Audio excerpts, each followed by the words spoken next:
What is up, guys? It's your boy Phil Shucker, the 96 Hedgehog here with our quarterfinals RGBL playoff match. Well, not match, but team builder.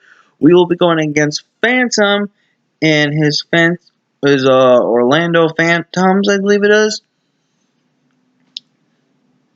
And this is just looking like a very it's going to be a rematch from whatever week it was, where we just barely lost the match.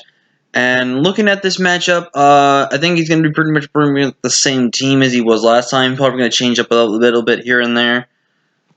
But let's go ahead and break down his team again in case you guys didn't remember from that matchup.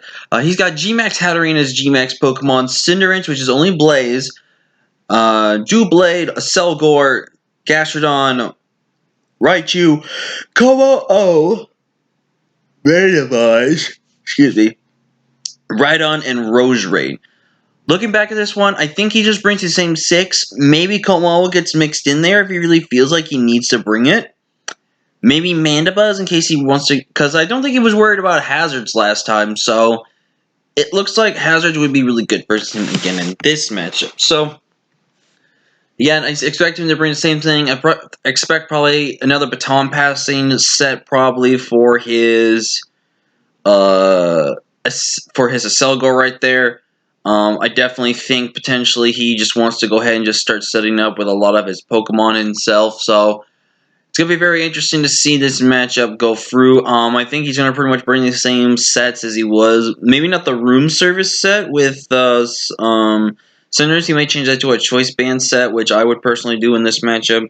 So let's just go ahead and get into the matchup and figure out exactly what we're going to be doing for this matchup. You guys can hit the like button down below if you haven't already. Subscribe to join the Fresh Shocker crew today because you'll be very well. That cake of that crew. Sorry, I'm tired. It's really early. Not really early in the morning. It's early in the morning.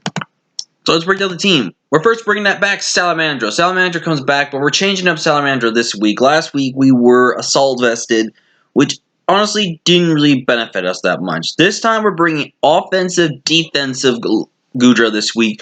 We're running the Gooey again because I think Gooey in the end can actually... It's a beneficial thing to bring. We're in Power Whip, Earthquake, Iron Tail, Breaking, Swipe. Iron Tail is there for the Hatterene. Power Whip is there for the Gastron. Earthquake is really Spinel versus his team. Breaking Swipe's really good for the fact that it can stop any potential physical threat that wants to come in on, like, say, the Cabal. It stops that thing. Excuse me. And that's it. Just give me a stab. Iron Tail is risky for the fact that I do have a 25% chance to miss it, so that is the risk right there. But Earthquake or Power Up into Iron Tail should always kill Hatterene. I'm not running... I think his Hatterene set's going to be Trick Room 3 attacks this time, but it could be Trick Room Calm Mind like it was last time if he wants to go that route. But Salamander, I think, actually puts in so much more work this time, and I think offensively it can actually put in the work versus the Gastrodon, and that's its regard. Up next, we're bringing back Ganon, who actually finished top 5 in the kill leaders in the preseason, which is by far one of my best accomplishments. They picked up, I believe, 12 or 13 kill or 14 kills throughout the season, not counting deaths and everything like that, by the way, guys. So that's really phenomenal.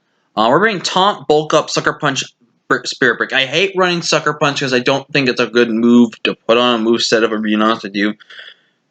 But I think the reason we lost last time was because we did not have Sucker Punch. We did not put Sucker Punch on our moveset because we could have been able to Sucker Punch potentially the Hatterene and killed it. We could have potentially had done some other things and stuff like that.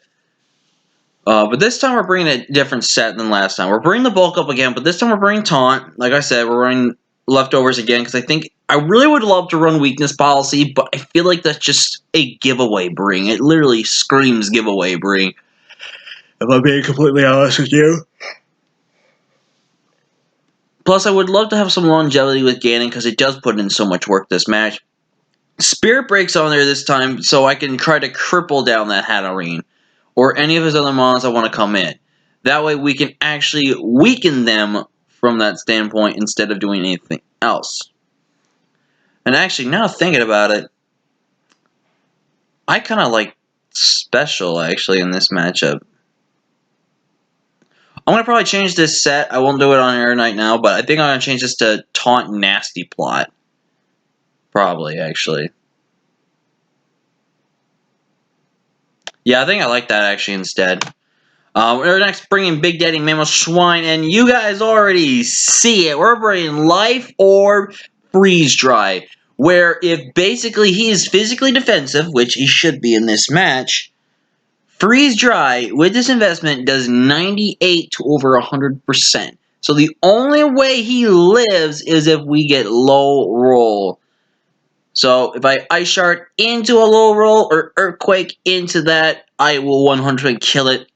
I did have to run the Rash Nature to do this, so I'm risking myself against the Hatterene there. I do understand that, but I'd rather have more Fizdef bulk than Spedef bulk in this matchup. We're running max HP, 44 in attack, and like I said, 212 special attack for that Freeze Dry set to work. Earthquake plus Extra Cast should be able to 2-shot with 1-shot everything else on his team in regards of power. So I really think Mammoth Swine puts in so much work this week. I think no one's been expecting me to run Freeze Dry and everything like that. So I think if we bring this in, it's going to completely throw him off guard and not think about the Freeze Dry in that sense regard. We didn't have Gladiator with us last time when we battled, so this time it's time we bring Gladiator. I'm bringing Sub Swords Dance, Poison Jab, Close Combat. He has got 0 switches to Close Combat on this entire team. And his only... Let me go over what his resistance to Close Combat are. Only 1, 2, and both of these get checked by Poison Jab. 1 shot after Swords Dance. Pretty much a 1 shot after Swords Dance. Pretty much a 1 shot after Swords Dance. Pretty much a 1 shot. 1 shot. 1 shot. Yeah, even for resisted. Well, maybe he lives 1. Gets 1 shotted. Poison Jab is there for the Hatterene in case we want to keep it up behind the sub and everything like that. This Pokemon just puts in so much work versus his team. And I'm really looking forward. We're running 140 HP, max attack adamant, so we can just blow back so many people in this one. And 116 Spedef. I'm putting more of a Spedef bulk on this Pokemon just so we can be able to potentially be able to take a sub. So try to keep my sub intact in case he wants to try to go for anything suspicious, anything like that. And we're decking out, baby. If I'm going down swinging, and I am wanting to go with the Gusto. We're bringing Iron Defense, Agility, Brave Bird, Power Trip, Corviknight. Max HP, 140 Spedef with a Careful Nature, and 116 attack. So basically, the goal is to have Raichu come in on this Pokemon, or maybe Cinderace. And the goal is to Iron Defense before they come in, then Agility afterwards. Actually, I should calc this to make sure I'm faster than everything on his team. So I need to maybe change that up. But basically, if I get my weakness Pop, I'll have an Agility up, Defense up, and then +2 in Special Attack and Attack up. So Power Trip then starts blowing back his entire team. Brave Bird's only there to really just be spammable versus his team. I could now actually change this to Iron Head. I want to see what Power Trip actually does versus Raichu, first of all. And then I'll change that, and then I can just change this to Iron Head for longevity purposes in that separate regard. But yeah, so there's that. Up next, last but not least, we're bringing Rosie or Roselia. He didn't bring his Defogger last time, and I don't know if he'll think about bringing his Defogger this time when he sees I have Rosie here. So the goal is to set up Toxic Spikes versus his team, because he doesn't. I really don't think Roserade still comes. Roserade's matchup, in my opinion, is a bad matchup versus us in general. And with that, he can't bring Toxic Spikes because now we have a way to stop Toxic Spikes of our own sets now.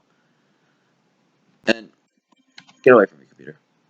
But yeah, with Rosie now, we're also rocking Poison Point. That way, in case some of his physical mons hit us, we have a chance to poison them. So if they can't get affected by poison, we are making sure they can get affected by poison. Unless Poison Point doesn't work like that. I don't know if that works on Steel types or not. I don't remember if it does or not. People let me know in the comments section. We're in physically defensive Rosie this week because it's the best way to be able to take them hits. Giga Drain's my main stab this week because Giga Drain pretty much clicks a lot of buttons. And plus, if I can at least Seed up and then Giga Drain up, this is really good. We have the Sleep Powder there for the... We don't have it for the Hatterene because we can't really do that. We have Sleep Powder for the Cinderace in case we try to 1v1 it with Leech Seed plus Giga Drain and the toxic damage and stuff like that. Sleep Powder is also just really good because he got heavy duty boots on. So That's going to be the team, guys. Again, whether we win or lose, it was a great season. I think we did great. But until next time, guys, I'm Phil Shotgun 96 Hedgehog. See you guys later. Peace.